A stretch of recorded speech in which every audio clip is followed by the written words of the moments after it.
शुक्रगुजार हूँ, आपने मुझे हाउस में बोलने का मौका दिया। मैं मालेगांव से ताल्लुक़ रखता हूँ।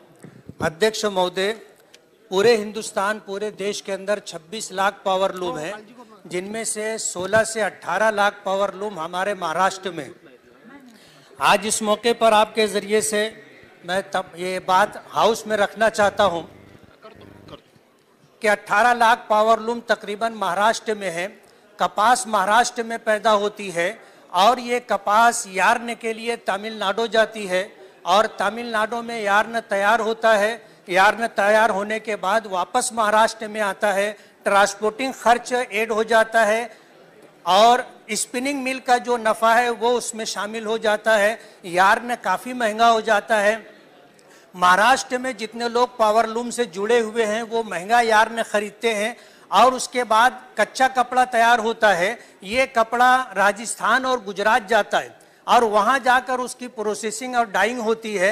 उसके बाद वो कपड़ा महाराष्ट्र में वापस आता है।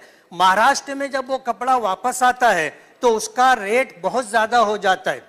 अगर महाराष्ट्र में स्पिनिंग मिल कायम की जाए तो यार्न महाराष्ट्र में बनेगा। अगर प्रोसेसिंग हाउस महाराष्ट्र में हो तो कपड़े की जो प्रोसेसिंग है वो महाराष्ट्र में होगी। जो लागत जो कास्ट कपड़े पर आएगी ये तमिलनाडु और गुजरात और राजस्थान जाने के बाद जो लागत आती है उससे काफ़ी कम होगी।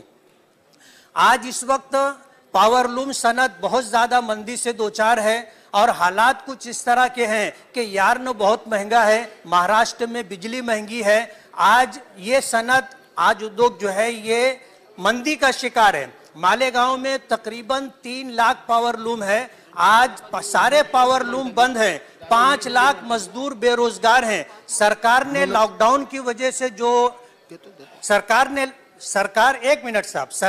लॉकडाउन की वजह से जो स्कीम बनाई थी कि रिक्शा ड्राइवरों को, मालिकान को 1500 दिया जाएगा, पावर लूम मजदूरों को भी सरकार की तरफ से कोई स्कीम बना करके उनकी कोई मदद की जानी चाहिए।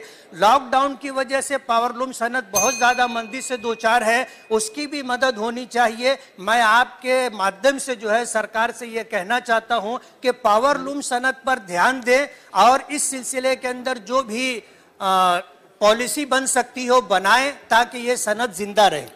मी तुम्हा दोघा तिघांना देणार